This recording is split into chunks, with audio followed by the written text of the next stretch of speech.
ത്രിയേക ദൈവത്തിൻ്റെ അതിപരിശുദ്ധ നാമം വാഴ്ത്തപ്പെടുമാറാകട്ടെ.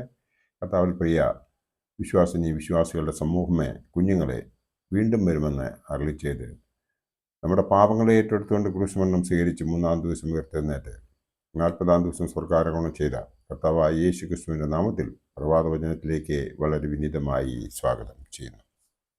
ഇന്ന് വിഷയമായി കൊണ്ടുവന്നിരിക്കുന്നത് നന്മയിൽ വളരുകയും.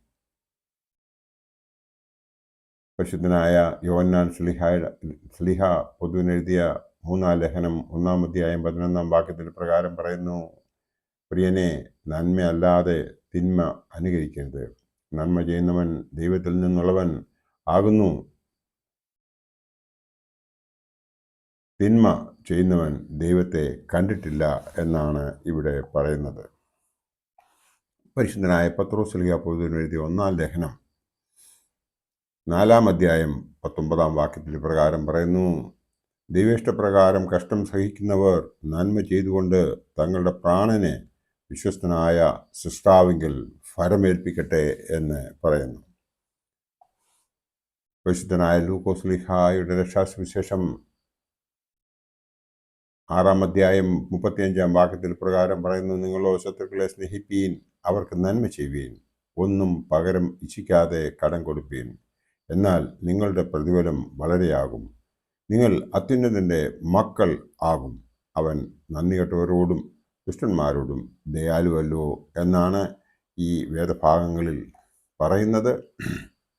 നാം മനസ്സിലാക്കേണ്ടത്, നന്മയിൽ വളരണമെങ്കിൽ നാം ദൈവപൈതൽ ആയിരിക്കണം. ദൈവപൈതൽ ആയിരിക്കണമെങ്കിൽ നാം സൽപ്രവർത്തികൾ ചെയ്യുന്നവർ ആയിരിക്കണം.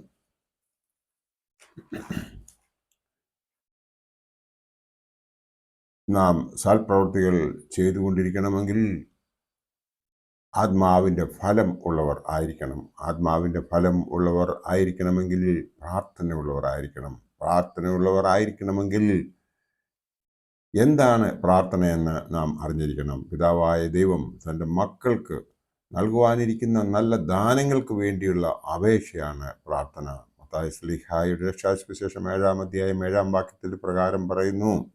അതേ കാര്യം തന്നെ ലൂക്കോസ് എവൻഗേലിയോസ്തായുടെ രക്ഷാസുവിശേഷം 11-ാം അധ്യായം 9-ഉം 10-ലും പറയുന്നുണ്ട്: യാചിപ്പീൻ എന്നാൽ നിങ്ങൾക്ക് കിട്ടും, അന്വേഷിപ്പീൻ എന്നാൽ നിങ്ങൾ കണ്ടെത്തും, മുട്ടുവീൻ എന്നാൽ നിങ്ങൾക്ക് തുറക്കും.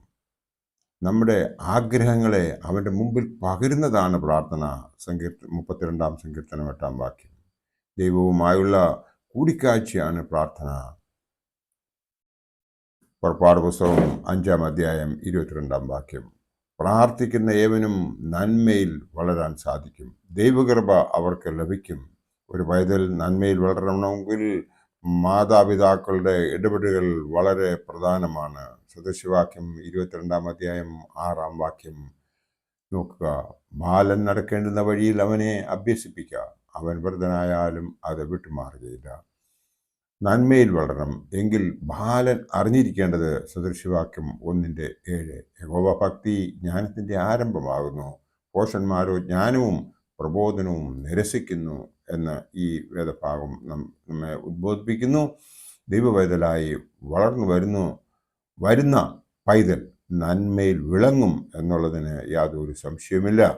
അതിനായി നാം ചെയ്യേണ്ടത് നമ്മുടെ പിതാക്കന്മാർ നമ്മെ കാണിച്ചു തന്നതായ ആ വഴി നമ്മൾ മനസ്സിലാക്കിയാൽ മാത്രം മതി. അതായത്